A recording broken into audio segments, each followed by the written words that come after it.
I do have quite a lot of adventures. I don't go to posh hotels and live in luxury. I'm happier going to a cheap hotel or backpacking even. I had a feeling that the adventures comment there had apostrophes around it.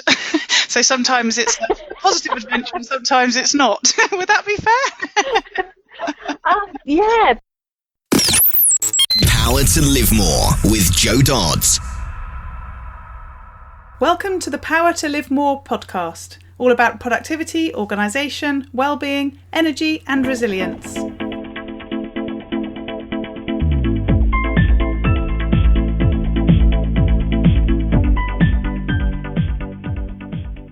I'm Jo Dodds, and I started this show to enable interesting people to share their stories about how they use their power to live more, and by that I mean to do the stuff that they want to do more than the stuff that they need to or should do. It's about creating a life for yourself where you have the energy, health and space to be happy and fulfilled, spending your time as you'd like, whether that be at work, home or somewhere else entirely. That's your choice. Hello, my name is Ellie Dodds and I'm co-presenter. And today Joe is interviewing Wendy Capewell of Capewell Therapies. Wendy has been a loyal subscriber to Joe's newsletter from way back when the newsletter was solely about online marketing. They finally spoke a year ago when Wendy offered to help Joe to think through her power to live more planning. Right back when she was just getting started, and Joe was quick to invite her on to the podcast. In fact, this interview was recorded back last summer. See if you can spot how quickly things change in the social media world when they talk about a couple of tools that have slightly changed since then. Wendy's a life coach, hypnotherapist and counsellor, specialising in working with professional women to improve their confidence in whatever areas of their living their lack of confidence may be having an impact, personal relationships or career. Together they explore the issues that are causing issues and then find a way forward. Wendy supports, guides and motivates but does not advise. She sees herself as a sat-nav, hopefully finding the most efficient route and not directing her client down cart tracks. She has been involved in this for the past 10 years and is passionate about what she does and really wishes that she had discovered this career years ago. Back to the studio. Today I'm interviewing Wendy Capewell of Capewell Therapies. Hi Wendy, how are you? Hi Joe, I'm very well. It's a bit gloomy out there, but never mind. It's how we feel on the inside, isn't it, really? Exactly. If we let the weather affect us, we'll never do anything. So we're having to try very hard at the moment, aren't we, with the weather? And we are in July, nearly August. Yeah. So great to have you. Great to have you with me today. So if you could start by telling us a bit about you, what you do, and where you do it. Well, I'm a life coach and I concentrate mainly on building confidence, especially with women. I find in the last 10 years in my work that a lot of the problems that people suffer is based on lack of self-esteem and confidence. So I think if I can help that, it helps improve people's lives, and it can be either in a personal life or in a relationship or perhaps in their business, in their work. And where do I do it? I do it mainly at home, although I do run workshops and I do some public speaking as well. So I have quite a nice variety in my life, really. Excellent. And what does a typical day look like for you? I always laugh when I ask that question because there never is a typical day, is there? But give us an idea of the sorts of things that you're doing. Well, I tend to focus on working with clients on specific days, so that means I'll book all my clients in just several days, and it can be evenings as well, so that I'm more functional and I'm more organised. And then I try and have Mondays and Fridays off, so I have a nice long weekend. But one of those days can be for doing admin, marketing, things like that. And I hope the other days, sometimes it can be just a day off so that I can enjoy things and I don't have to worry about cramming things all in at the weekend. And is that something that you did Is that something that you did for a particular reason at some stage, or have you always worked in that way, working the sort of 3 days with the clients? Generally, I found that I was trying to satisfy my clients' needs rather than and work around them, which made my life pretty disjointed, and I wasn't very focused then or very organised. So I would find that I didn't get things done particularly well. So by having more focus and organising my week better, I find that I get more done and I'm better organised too.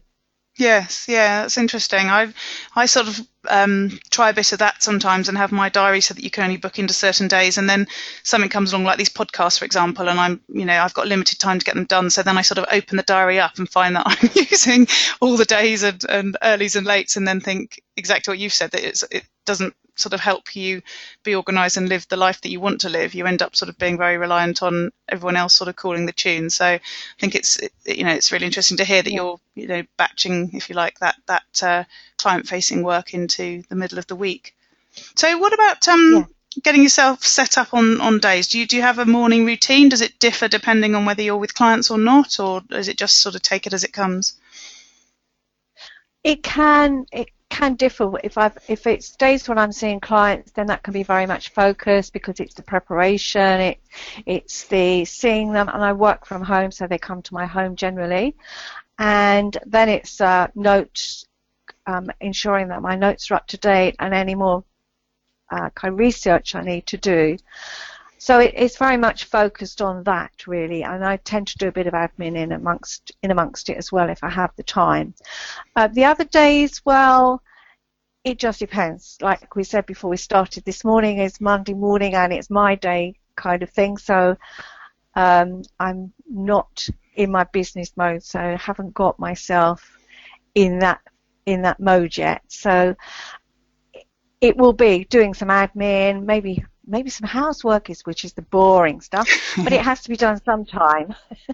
So yeah, there's some of that. And what about in the morning? Do you get up at a certain time, and do you always have breakfast, or do you not have breakfast? Do you do any particular sort of, I don't know, meditation or anything like that? Not something that I've managed to do yet, but some of the people I've interviewed do.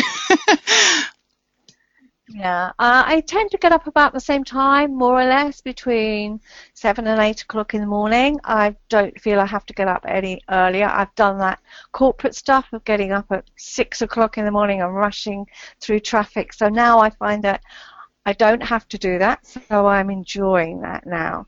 I do have breakfast every morning. I do some exercise and may go for a walk.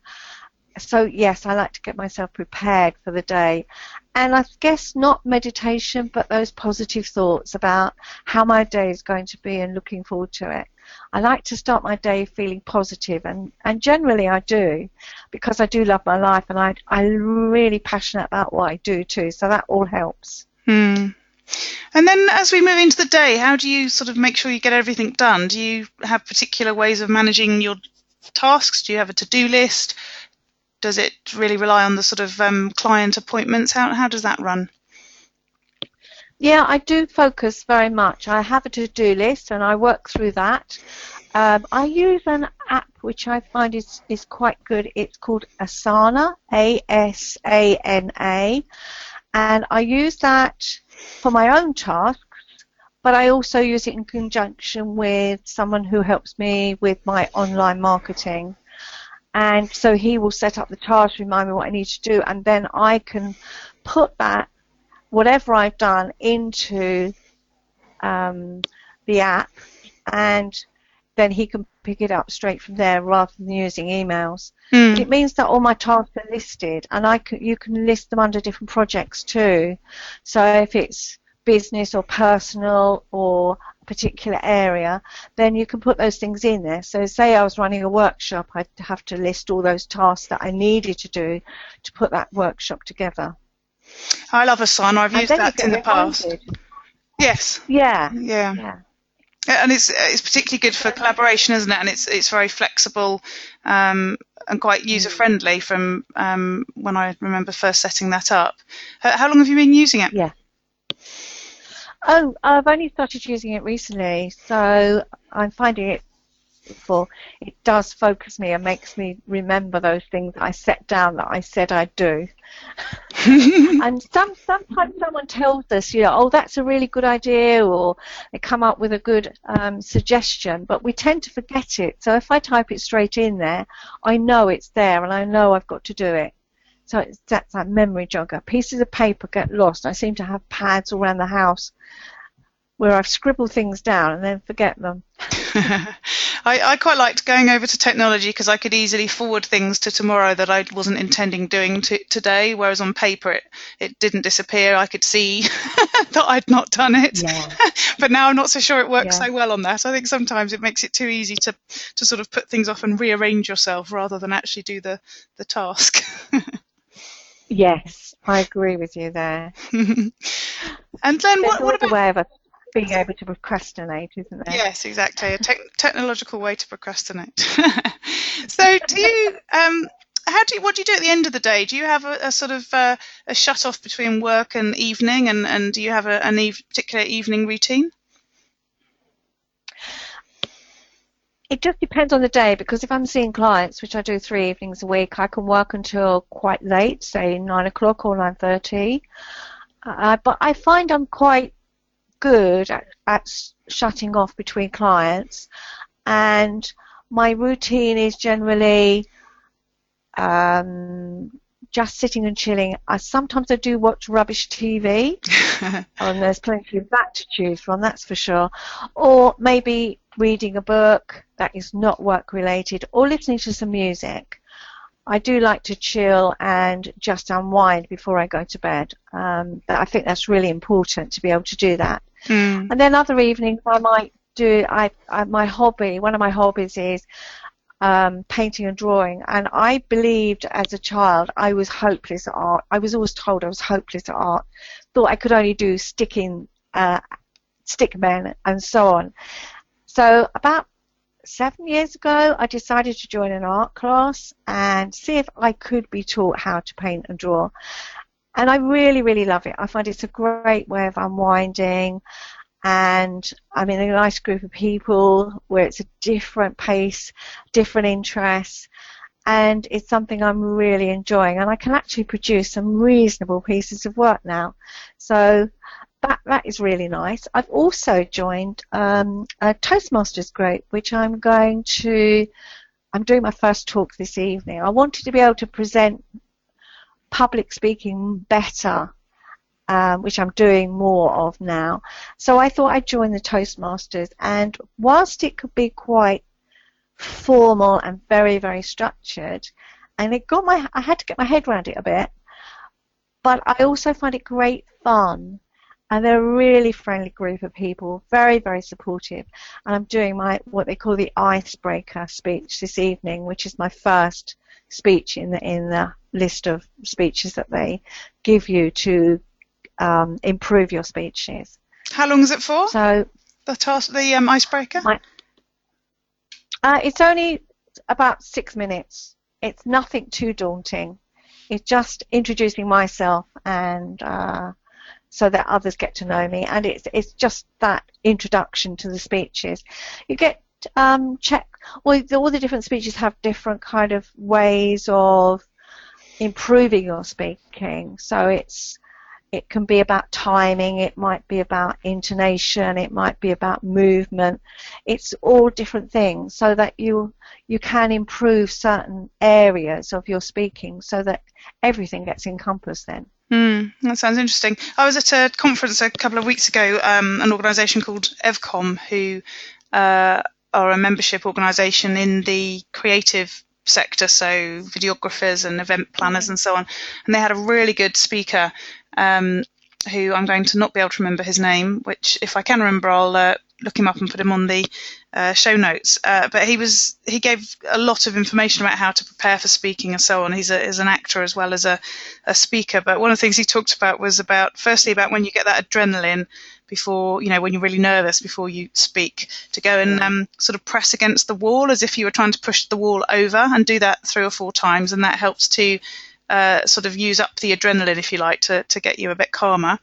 And the other one was to what did he call it? Something like to bash yourself or something. It was to hit your chest and your cheeks and your throat sort of thing before you speak, so that it sort of opens up and gets sort of blood flowing to the areas where you need it to be able to speak, clearly and more confidently.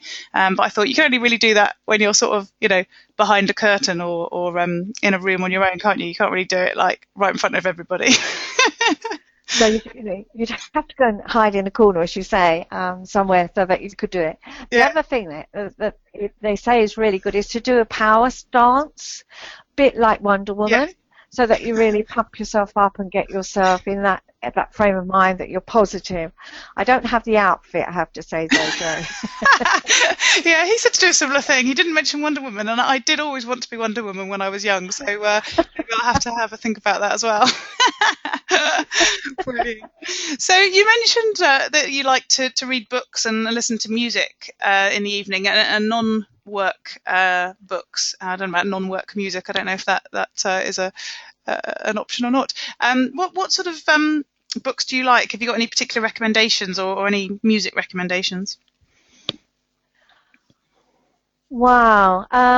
Books, it will be a novel, and I think the novels I enjoy, which are very light-hearted, are books about people, so they can be just involving people. And I don't know if I have any particular authors, but I'll just pick on something that I really enjoy, and it's almost mindless, really, so that I don't have to think too deeply. Yes. Music. I've recently discovered Spotify, and I really love that because you can just pick from an era or particular artists, or just choose the cut or type of music, so that if you want relaxing music or if you want something to dance music to get you in the mood, and it's free. So I just love being able to plug in my tablet or my phone and just play it or whatever I'm in the mood for. So that has been a great thing to do for me anyway. It's great how that's all changed. I mean, I think to, a couple of years ago when all my CDs were piled up in the sitting room, and I used to have to go and, physically choose whichever one I'd want to listen to, which was always too much effort. And the difference between that and, as you say, having it on your phone or your iPod or your computer or whatever, and just being able to just choose whatever music. It's one of the advantages of modern technology, I guess, along with all the downsides. Yeah. So you talked about Asana being a tool that an app that you're using. Are there any other tools or apps that you use that you think would be worth sharing that might be useful for other people? Well, there may be some that people already know about, but I found Scannable. Being able to, it's an app that I have, which means that I don't have to collect business cards at network meetings. I can just scan it, and it then goes into my contact details. I guess there are several, but that you can download. But it's really useful because I don't know about you, but I end up with all these business cards. I can't remember who anybody is. I can't remember anything, and if they're on LinkedIn, you actually get the LinkedIn connection on your phone too. Yeah. So it means that you're not carrying loads of stuff around, and you can actually, that's who that person is. Do you do what I do? Do you take their card, scan it, and give it back to them? Because I always don't want to waste their cards for them, but then I think sometimes they might not realise quite what I'm doing and think I'm being a bit rude. Yeah, I think he's explaining it, isn't it, really? He is explaining it. Yeah, otherwise people could get quite offended, couldn't they? Yeah. I've started using Twitter more, and the one thing that I've started doing is I've got my own hashtag. Someone told me about using your own hashtag, and I've made mine up so that then, I don't know if, again, listeners know about that, but if you have your own hashtag, it means that whenever you put a post on, say, Facebook, social media, Twitter, then if they click on that hashtag, it brings up all the articles and posts that are under that hashtag. And what's your hashtag? So that connects it. Unstoppable confidence. Lovely. sounds like a good one. I'll have to check that one out. Yeah. I've just been debating mine with Instagram. I set up a new Instagram account for Power to Live More, and then realised that it's a pain having to log in and log out of my own account or the Power to Live More account. And I was hashtagging with Power to Live More anyway, so I've decided I'm going to go back to my own Jo Dodds Instagram account, hashtag Power to Live More when I'm doing anything on behalf of this part of my business, and then set up various automations to share that in various places because of the hashtag. So I think hashtags are a good plan. I'm going off on one of my automation traumas that makes everyone switch off. I don't think so. I would find your newsletters fascinating. I really enjoy. I look forward to reading them. So they're great. Thank you. And the other thing I'm discovering, and I haven't really used it, although we did use it at a workshop I ran with a couple of others about a month ago now. It's called Periscope. Yes. And it's a way of, you know about that. Mm-hmm. So that's a way of recording, and it only stays on there, I think, for about an hour or something. Yes. But it's a great way of promoting something, and I'd like to look more because it's around the world, isn't it? It's fascinating that you can just pick up something from someone in another country, and yeah, the only thing is if they're not speaking English, because I don't have any other languages, so that can be really, and if they're doing someone telling you about themselves. And if they're doing a particularly boring one, I've been lurking on Periscope. I haven't actually recorded any myself, but I was looking at one the other day, and this guy, I don't know where he was because timescales wise it was obviously bedtime, and he was literally lying in his bed with his head on his pillow recording something, and I can't even remember what he was doing. That sounds a bit rude. He was asking people to ask him questions or something, or he was saying, I'm just testing out this or something, and I just thought you could really have picked something slightly more interesting than you just lying on your bed.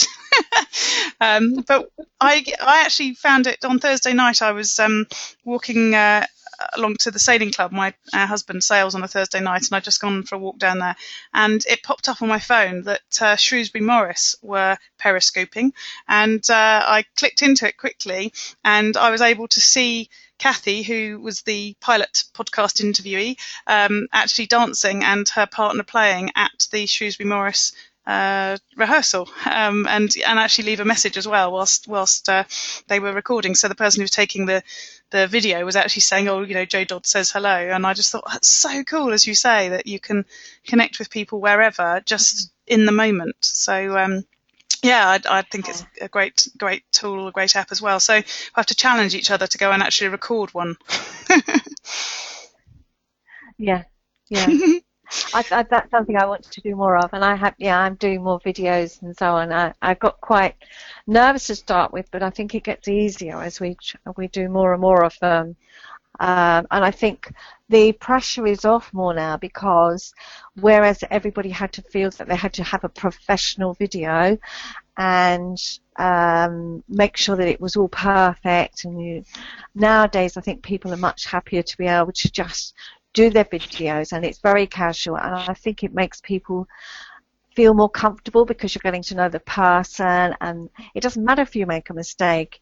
It's getting to know that person more and understanding more, and I think much more relaxed. It feels more comfortable for me. So I sometimes pop in the garden with my selfie stick and do a little video about something or other. Yes. And I just think, okay, it's good enough, and that's all it has to be, really. Yeah. Just to help more people. So that's what it's all about. Brilliant. I'll have to take a leaf out of your book. I still struggle with that. As I'm doing my newsletters on YouTube now at the weekend. I've done 2 now, which I just about coped with, but I still find it very traumatic. Even though I speak at the drop of a hat anywhere in front of however many people, actually recording it on my own, I just it's good enough thing. I have to keep reminding myself and not keep re-recording it. Yeah. So the other thing that I've started using is Powtoon.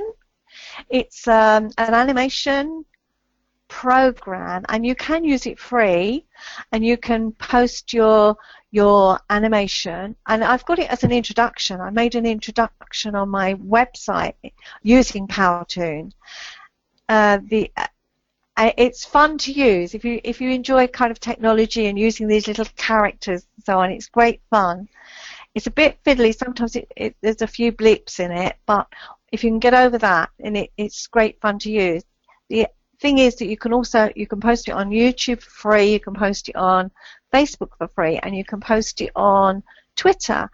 And if you post it on Twitter, the people who run Powtoon will actually retweet it for you, so you get additional kind of exposure there. Great. So that's quite a tip if you've got if you feel that way of doing stuff. Yes. What did you say it's called again? Power2? No, Powtoon. Powtoon. Yep. Okay, Powtoon. Excellent. Great. That's a really good recommendation. Yeah. I'll have to go and check that one out. So moving away from work a bit then, what about relaxation and keeping healthy? What sort of things do you do there? Relaxation. As I said, I love my art and doing things like that. I went to an art event on last Thursday up in London, which was great, watching other artists and watching their techniques and learning a bit more about that. We then went on to Camden Market, a group of us, and had a wander around there, which was great fun. I love exploring London and places like that. I love travel. When I get the opportunity, I just love traveling, and it's one of my real passions, and I do have quite a lot of adventures. I don't go to posh hotels and live in luxury. I'm happier going to a cheap hotel or backpacking even. I had a feeling that the adventures comment there had apostrophes around it. So sometimes it's a positive adventure and sometimes it's not. Would that be fair? Yeah, but you know what? I found that even those things when I've been lost or things haven't gone my way, that's really helped build my confidence because I just have the attitude much more now. Well, what's the worst that can happen? And I just find that I have had some exciting times and some really fun times and met some really interesting people. Yeah. So I love doing that when I get the opportunity. What else do I do? Oh, I love meeting up with friends. I love exploring, just going to different events and trying new things.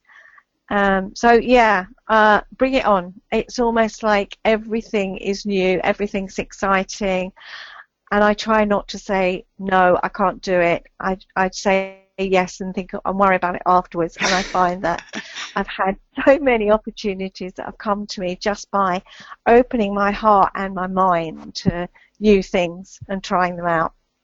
Wow. I think I probably need to do a bit more of that, although travelling, I don't think I'll ever be an adventurous traveller. No. So, what about the... yeah. Go ahead. So, what about the keeping healthy bit? Do you do particularly? You talked about exercise before. So, what sort of particular things do you do to keep fit? And do you eat in a certain way? Do you make sure you get enough sleep? How do you look after yourself? Oh yeah, exercise. Well, I don't. Mainly, it's walking and stretching and things like that. I'm not very good at doing exercise as such. I don't go to the gym. That bores the hell out of me. I've tried it in the past.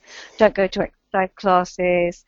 But I do. Yes, I do enjoy walking. I like gardening too. I've got a very tiny garden, but even that is exercise because it always needs attention some way or another. Exercise, eating. I've been a vegetarian since I was 4, which was absolute hell when I was growing up because people didn't cater for vegetarians when I was a child. No, I can imagine. But now I love vegetarian food, and there are so many nice foods around. Recipes and restaurants cater for me, and I find that I can eat really healthily, and I'm very conscious of what I put into my body. So I tend not to buy ready meals. I'll cook for myself. I live on my own, so that means I can eat what I want when I want, really. But yeah, I do like cooking from scratch because I like to know what's in the food. And when you were vegetarian at such a young age, was that your choice or was it your parents? No, it was my choice. Really? At 4? Wow. Yeah. Fascinating. Yeah, well, I I can't prove it because my parents are dead, but I had a light bulb moment after they died, which said at the age of 4 I had polio.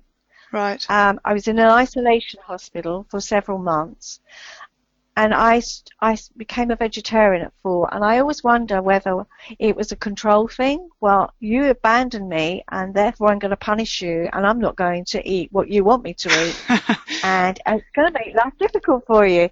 I mean, a 4-year-old I think, is quite capable of thinking that way, because we know that they can be very, very difficult about what they want to eat. Mm-hmm. But I did wonder that.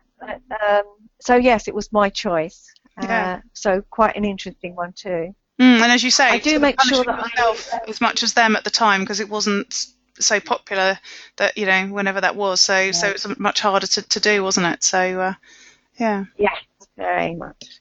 And as for, I do eat regularly. Make sure that even when I've got clients, I set aside a time to have lunch and trying to eat it without doing other things, because I think we get into that habit of multitasking, and then we don't notice what we're eating, and then that can lead to us eating all the wrong foods as well. So I do really try and book the meal times in with my calendar, so that I do find that I make sure I have a proper time so I have breaks. Yes. Sleep, yes, I love my sleep anyway, so I do go to bed at a reasonable time.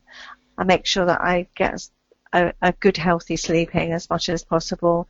I don't function if I'm really tired, so it isn't worth it. Mm-hmm.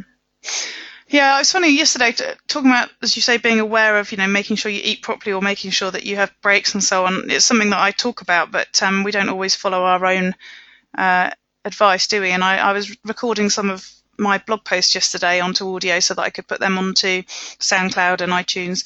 And I think I did 5 or 6 in a row. And the last one, I re-recorded so much of it that I realised that I needed to stop, which wasn't surprising because clearly that took quite a period of time to do. And it was a real sort of reminder of the fact that, you know, you do have to take breaks because your energy levels drop and just your sort of ability to do things, you know, in the right way to the same standard definitely changes. And that was a really good example. Yeah, definitely. I agree. So what about learning and improving yourself? It sounds like you're quite proactive in that regard, you know, doing things like picking up your, you know, the art that you're doing, and you were talking about, you know, some of the apps that you've picked up. Clearly you're sort of keeping your eyes and ears open for things. So how do you do that?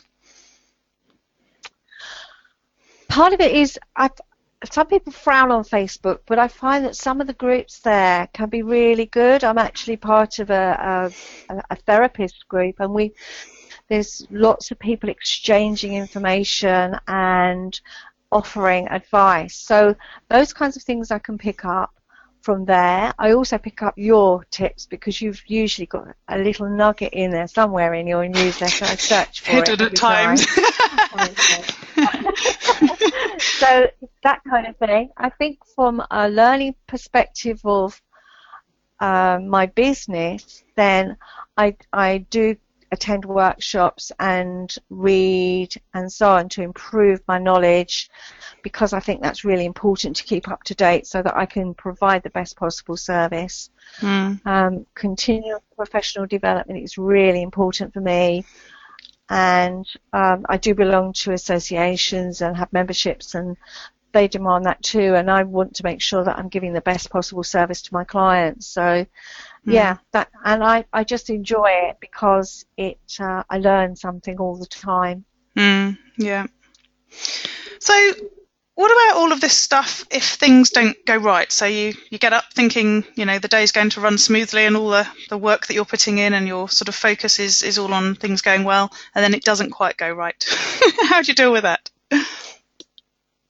I've learned not to beat myself up. I can get frustrated, but I also recognise that doesn't help. So sometimes it's a case I just have to let it go and prioritise.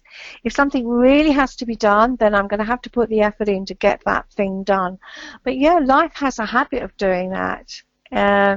You get a sudden phone call from a family member who needs some help, or you get your computer crashes and you can't get into it.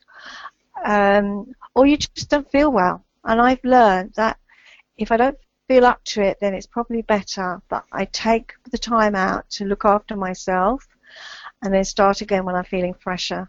Because otherwise I just ruin the rest of the week. If I have a day when I'm just not feeling well and I try and push myself through it, I know that I'm going to take longer to heal.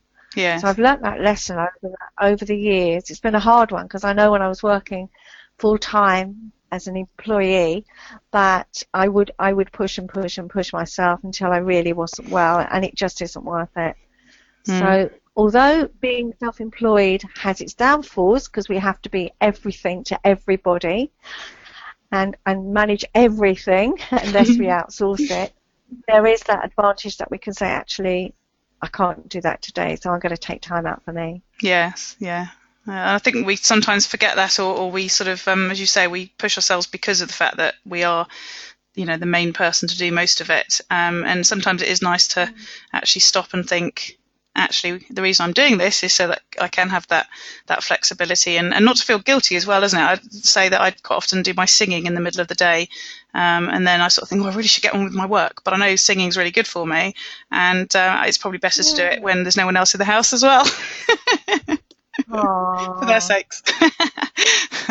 So on a day when you end the day knowing you've had the chance to live more, and as you know, I talk about, you know, being able to do the things you want to do rather than stuff that you need to do or you have to do. What have you done? What's that sort of perfect day for you if you get the chance to do what you want to do? Well, that's a big question. I think every day, the thing is that I have very few days that I don't enjoy myself. So that's a tough one, Jo. I love the work I do, and there are the odd occasions when I get frustrated working with clients. They can bring some issues that are difficult to deal with, or they aren't in a place to make the changes. So I can feel their frustrations too. So that could be difficult. But when I see changes in people, when I see them improving their lives, I just get such a high from it. So I enjoy that. I love being able to do I just, every day is just good. I find I am so lucky, and it might sound a bit cheesy, but no, I do enjoy my life. And I make sure that I enjoy my life. I'm very fortunate as much that I very rarely get up and feel low. It just is that just being in the moment for me is really important. Enjoying every moment. And staying in it, not worrying about what happened yesterday and I did that wrong and screwed that up and how awful and I'm useless, because that doesn't help us. And fortune telling into the future, what might happen tomorrow. Well, I don't know what's going to happen tomorrow, so there doesn't seem any point. I'm not saying I don't plan things for the future, but I don't spend my time worrying about it. Yeah. I really found that living in the moment and enjoying it and just noticing what's around me, and even if it is a black cloud that I'm looking at out at the sky while I'm talking to you, even that, the movement in the air, the trees swaying in the breeze, they're things that sometimes we forget to do because we're so busy rushing around. So, yeah, every day is good for me. Oh, that's great to hear, and I think that is a really key point to make, which is that bit about living in the moment. It's something I've been working on more recently, because I do tend to be thinking, you know, constantly about what's happened, what's going to happen, and, you know, particularly when I'm spending time with little Doddsy, I'm really trying to really appreciate those moments, because I know that, you know, they just don't last that long, and you know, before you know it, she'll be up and away, and you know, it's just about trying to remember what it was like, and if you weren't really there at the time, you can't really remember it either, can you? No, I think that's a sadness, because we're always worrying about them. Children especially, they're in that phase, and I can't wait for them to get over it, and then we forget to enjoy them. We get so hung up as parents about getting it right. And I think there's always that thing as well in the media. I hear it so often on the radio. Oh, well, it's, nearly the weekend, or on TV they're advertising the programs for next week. I think, what, will you stop rushing my life? I'm enjoying it now. I don't want to be thinking about next week, or it's over the hump day. Well, yeah, but why not enjoy the part of the day that we're in? And if we're not enjoying it, well, we need to make changes to enjoy it. Are we in the right job? Are we doing what we really want to do? And I know not everyone can do that, but try and enjoy it as the best bits that you do enjoy. Yeah, absolutely. Well, Wendy, we've come to the end of the interview, and I've really enjoyed it. You've given some great ideas, tips, hints, and some good apps and tools and some links that we can put into the show notes. So really appreciate your time today. How can people find out more about you and connect with you? Where would you like them to go? You can find me on my website, which is www.capewelltherapies.co.uk. I'm also on Facebook, but I think the links to all of my websites, so I could give them to you. You could post them on your page or something. Yes, please do. So I'm not sure how you do that, but yeah, I'll let you have that. I'm also on LinkedIn, so you can find me quite readily. And I'm always up for chatting to people. I have got a contact page on my little pop-up on my website, which people can just make an appointment to have a chat or just have a session with me. But yeah, I'm always happy to chat to people and find out more about them, or they can find out more about me. So yeah. Brilliant. Thank you so much. Thank you, Jo. It's been a pleasure chatting to you this morning. Jo's Gems. This is the part of the show where I do a recap of the key points of the interview, the stuff that I really liked, and the apps, books, music, tips and tools that were shared. This is for you if you heard something that you want to check out, but you couldn't write it down at the time. Hopefully I've got you covered. And this is the bit for the really time-pressed. You can just listen here and get the gems from the interview, but of course I wouldn't suggest you do that and miss out on the great conversation that I had with Wendy. The first tool that we talked about is Asana, which I actually use myself to plan the project for the podcast and to make sure that I get all the tasks done for that when I'm processing the podcasts. And Wendy says that she uses it for her own tasks, but she uses it in conjunction with somebody who helps her with her online marketing. So he sets up the tasks and reminds her what she needs to do, and then she puts things into the project management tool as well. And it means all the tasks are listed and they're all sort of divided up under different projects. So that's Asana. Wendy uses Scannable, which is an app to collect business cards. So when she's out at networking meetings, she just scans the business cards and they go straight into her contacts. And if they're on LinkedIn, they get a LinkedIn connection showing on the phone too, so you can remember who people were quite easily. Wendy and I talked about Periscope, and this interview was actually done in the summer of 2015, and we're just launching it now, obviously, in March 2016. So we were talking about Periscope being still very new, which obviously it's not any longer. Wendy recommended something called Powtoon. It's an animation program, and there is a free option, and she uses it to she's created an introduction on her website. She said it's fun to use, and if you like technology and using characters and animation, then it's great fun.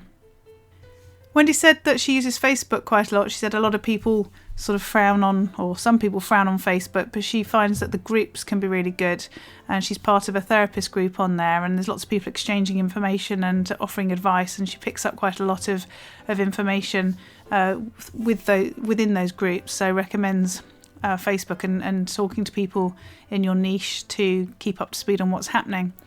She also talked about using Twitter, and that she started to use her own hashtag, which is Unstoppable Confidence.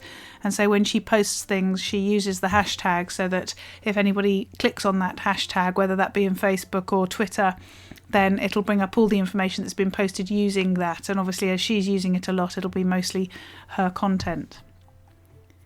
The other resources that Wendy shared, she talked about Toastmasters. She'd just joined the group in the summer, and she was doing her first talk that evening, and she said she wanted to be able to speak better, so to do public speaking better, which is why she'd started to go. She said it can be quite formal and very structured, but actually now she's getting her head around it, she's finding it great fun.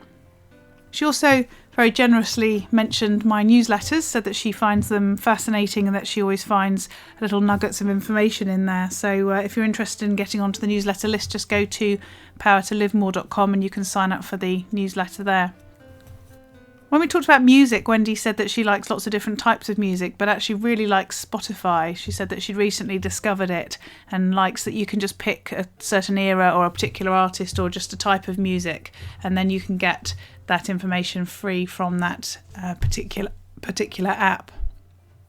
Moving on to the tips that Wendy shared, she tries to only work 3 days a week with her clients, and she said that before she did that, she generally found that she was trying to satisfy her clients' needs, and that wasn't really fitting in with her life, and everything was a bit disjointed, and that she wasn't very focused or organised. So now, because she in effect batches her clients into those 3 days in the middle of the week, she finds herself being able to be more focused and organised through the week and get more of her own things done too. So she definitely recommends thinking about that. We talked about health routines. She says she does make sure she has her breakfast every morning, and she does do some exercise. She probably walks more than anything else. She said she doesn't do meditation as such, but she does think those positive thoughts about how her day is going to be and looking forward to it. She likes to start her day feeling positive, and she said generally she does because she loves her life and she's very passionate about what she does, which helps. She talked a bit about painting and drawing and said that as a child she believed she was hopeless at art, but she decided to join an art class about 7 years ago to see if she could be taught how to paint and draw, and she's really loving it and finding it's a great way of unwinding, and actually is reasonably good at it. We talked a bit about speaking when we talked about the Toastmasters, and I shared a tip that I heard at a conference that I was speaking at last year. A guy called Ian Hughes was presenting, and he's an actor as well as a speaker, and he's a speaking trainer. And one of the things he talked about was about when you're about to go on stage, when your adrenaline starts pumping and you get nervous, that what you can do is go and press up against the wall as if you were trying to push the wall over, and do that 3 or 4 times. And what it does is it helps to release that adrenaline from your body. And then Wendy shared a tip, which was that it's really good to do a power stance. She says a bit like Wonder Woman, so that you really pump yourself up and get yourself into the right frame of mind. So that might be something you want to try. We talked about opening your heart and mind to new things. Wendy says she loves exploring, going to different events and trying new things, and everything's exciting. And she tries not to say that she can't do something. She likes to say yes and then sort of worry about how that all pans out afterwards. And she said she's found by doing that, she's had so many opportunities that have come to her, and she said just by opening her heart and her mind to new things and trying them out. We touched on mindful eating. Wendy sets aside time to have lunch, and she tries to eat it without doing other things, because she thinks that we get into the habit of multitasking and then we don't notice what we're eating, and that also means that we sometimes end up eating the wrong foods as well. And she says that she loves her sleep, and she does go to bed at a reasonable time, and she makes sure she gets a good healthy sleep, and pointed out that she doesn't function very well if she's tired. When we were talking about learning, Wendy talked about going to workshops and reading to improve her knowledge, as well as the Facebook interactions that I mentioned earlier. And she said she thinks it's really important to keep up to date with what she's doing, particularly from a continued professional development perspective, and she belongs to associations and memberships that demand that she follows that CPD as well, but she does like to keep up to speed so that she can provide a good service to her clients. She talked about not beating yourself up. She said she's learnt not to beat herself up. She can get frustrated, but she recognises that doesn't help, and sometimes says it's just a case of I've got to let it go and sort of prioritise what's important and just get on with that. And then we talked a bit about self-care, and she said, she's learnt that if she's not feeling well, it's probably better just to take the time out and look after herself and get better, and then attempt whatever it was when she's feeling fresher, rather than sort of ruin the rest of the day or the rest of the week. And she says if she does have a day where she's not feeling well and she tries to push herself through it, then she finds that it takes longer to get well afterwards. And she's sort of learnt that through, years of experience. But, points out that when she was a full-time employee, that she would just keep pushing until she really wasn't well, and it really wasn't worth it. So she's clearly sort of learnt over the years that taking care of herself is really key. And she talks about being in the moment, and that's really important to her, enjoying every moment and staying in that moment, not worrying about what happened yesterday and not worrying about the future. And she said that, that's even things like, she said, just noticing what's around her, even if it's a black cloud that she's looking out at the sky when she was talking to me, or maybe the movement in the air or the trees swaying in the breeze. It's things that we don't always notice because we're so busy rushing around. So she does try to really focus on that, being in the moment and noticing what's happening here and now, rather than thinking about, as I said, the past or worrying about the future, which I think is really good advice. And to contact Wendy, you can go to her website, which is capewelltherapies.co.uk, and there's a pop-up on the bottom right that says, how can I help? And you can click onto that and either send a message to Wendy, or you can actually book directly in for an appointment with her to have a chat. You can find her on Facebook as the Relationship Therapist, and also you can get to her on Twitter and LinkedIn, and the links to those are on the show notes. To get to the show notes for Wendy's interview, you just need to go to powertolivemore.com/12, and that'll take you straight there. And all these links will be on that page. So powertolivemore.com/12. Use your power to live more. All the information, as ever, is available on the show notes on the website, powertolivemore.com, in this case /12. And if you'd like to sign up to get my weekly newsletter with more tips, strategies, ideas and tools to improve your power, you can do that on the website too. If you go to powertolivemore.com/focus, then you can download my report about how to increase your focus for better productivity, and that'll get you onto the mailing list as well. So again, the link for this show is powertolivemore.com/12, and we look forward to speaking to you next time.